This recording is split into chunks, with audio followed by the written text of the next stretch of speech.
Hello, good afternoon, everyone. It is that time. It is the first Wednesday of the month. So, we are here to do the next edition of our Microsoft 365 training series. You will know that we do this the first and third Wednesday of every month at 12:15, lunch and learn style. So, we hope you grab a snack or your lunch, something to drink, and you are ready to learn a little bit with us about some of the Microsoft 365 products. Today, we are talking about protecting your enterprise data with app protection. So without further ado, I'm going to pass it along to Katie Kramer. All right, thank you so much, Amy. All right, so on the menu for today, we are going to be talking about what app protection actually is and also how you can protect your app data.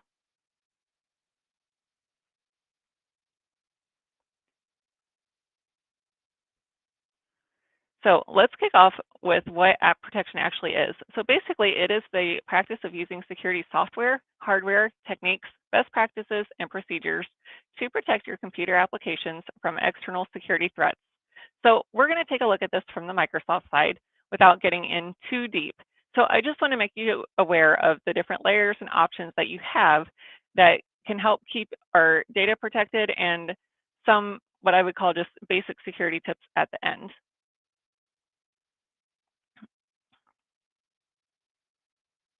So first, let's just talk about apps in general. So I write a column for our monthly newsletter article, and the column is called Awesome Apps. So it's right next to our Microsoft column. If you haven't signed up for our newsletter, please head over to our website after this webinar and get signed up. It is fantastic. Lots of great useful information in there.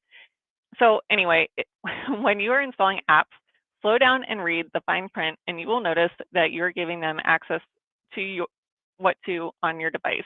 So do your research. A lot of times you're giving them access to your location, your microphone, your camera, all pieces and parts of your life that will make you a target. A lot of us have email on our phones, and sometimes it's work and sometimes it's personal, and a little bit of both. So just be aware when you have email on your phone, yes, it's convenient, but never send PII or company data through email. PII is personally identifiable information, such as your social security number. We're in tax season, so your taxpayer information, things like that. If you absolutely need to send company email with sensitive information, make sure it's encrypted.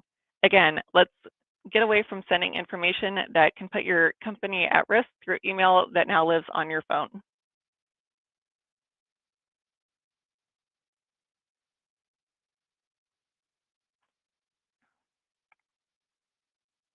So we're going to use Microsoft as our example. They have apps, and they also have what is called app protection policies. I'm going to keep this user focused. So at a high level, when apps are used without restrictions, company and personal data can get intermingled. Company data can end up in locations like personal storage or transferred to apps beyond your line of sight and result in data loss. The arrows in the following diagram show unrestricted data movement between both corporate and personal apps and to storage locations.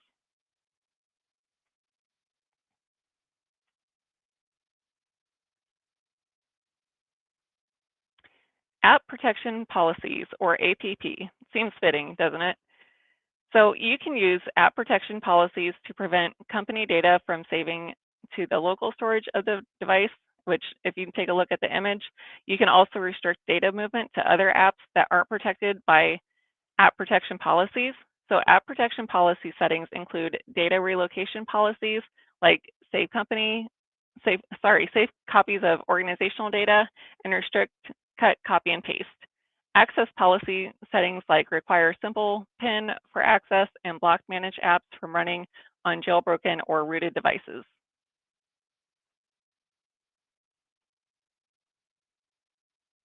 So a few weeks ago, we talked about mobile device management, or MDM. So this just illustrates the layers of protection that MDM and app protection policies offer together. So the mobile device management solution adds value by providing the following: enrolls the device, deploys the apps to the device, provides ongoing device compliance and management. On the other side, the app protection policies add value by providing the following: help protect company data from leaking to consumer apps and services, apply restrictions like save as, clipboard, or pin to client apps, and wipe company data when needed from apps without removing those apps from the device.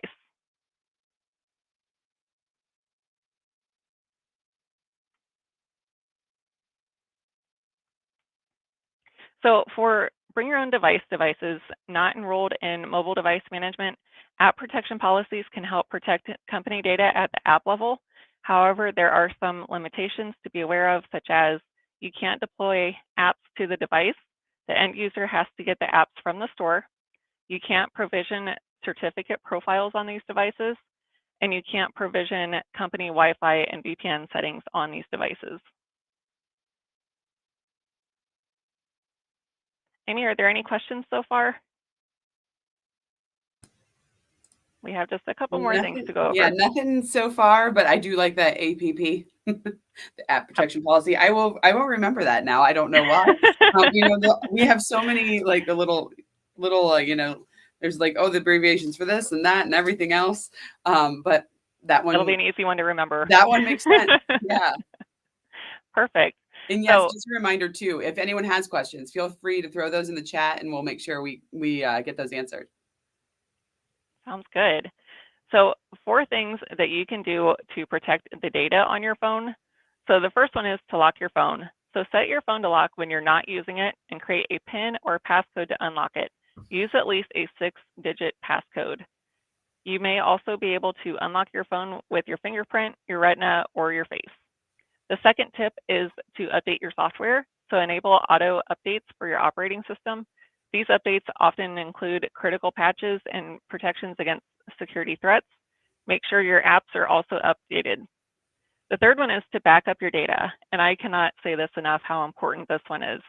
So make sure that you are backing up your phone regularly, and what that means to you, I mean, if you want to do it like once a week or once a month, a couple times a year, just anytime that you have anything super important that you want to make sure is saved, make sure that you save it in another location aside from your phone.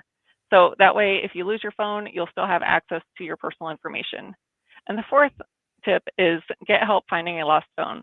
Mobile operating systems have programs that help you find your phone if you lose it. They also let you lock or erase all the data on your phone in case you think someone stole it.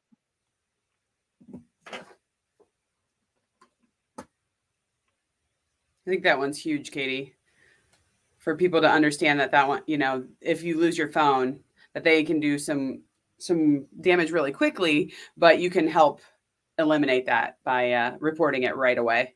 Yes, absolutely. And there are, I think we talked about that with mobile device management. We also talked about the ability to remotely wipe the device if it is lost or stolen. So let's say you leave it on a plane seat or something like that. The trick with that is, though, that it has to connect to a network for the command to be able to reach the device to actually wipe it. But let's, in a perfect world, let's say that that does happen, you're also able to select like what data it erases. So if you only want or company data to be erased, you can set it to that. So your IT department can take care of that for you. Perfect. And that'll be something that you know up front. So just in case it does resurface, in case it's under your bed or something cool like that. So yeah. In between your seats in the car. Exactly. Yes. Yes. Yeah. That's given me a few heart attacks before. So, so what to do before you get rid of your phone? So if you're going to upgrade, sell, give away, or recycle your phone, the first thing you should do, of course, is to back up your data.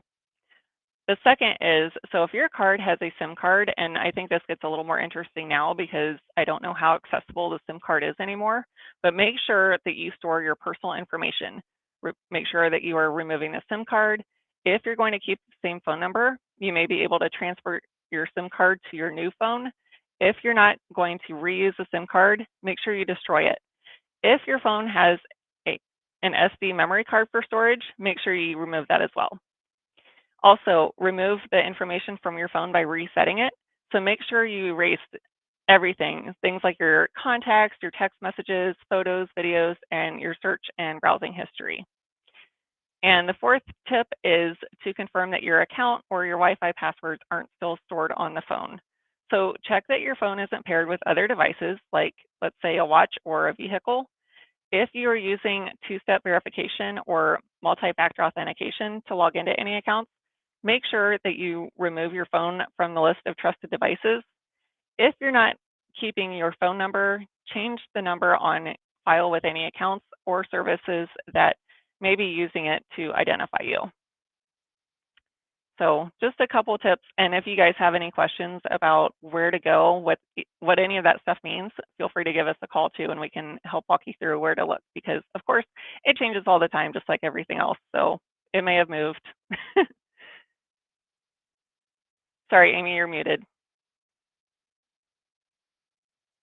Sorry. You think about your watch and things like that. I guess I hadn't really thought about or considered, if I've got that MFA on there, obviously we want to get that so that they can't get into that as well. But if I'm using that for multi-factor authentication and I do need to switch, making sure I get that all switched over as well. So that's a really important piece that I hadn't really thought of. All right, good deal. And that is all that I had for today. Does anyone have any questions, any comments, anything you guys want to talk about?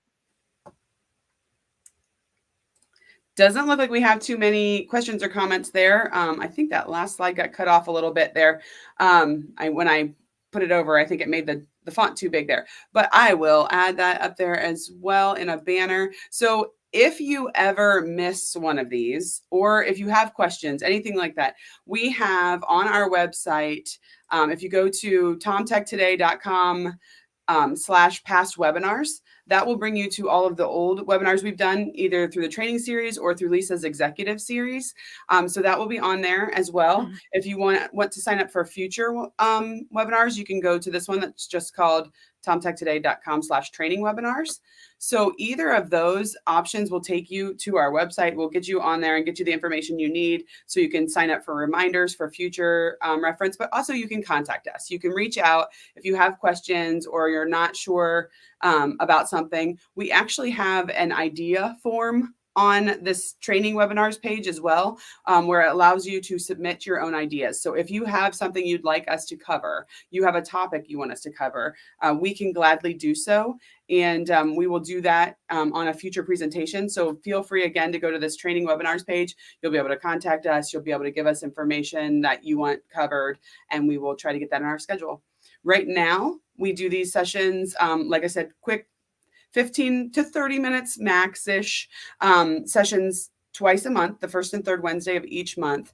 But we can always throw in extra. If there's something that we really find that a lot of people want to learn more about, we'll gladly do an extra pop-up session or a pre-recorded session that we'll put out there as well. So again, feel free to reach out to us. You can reach out through social media as well, through our private messaging, or go to our website.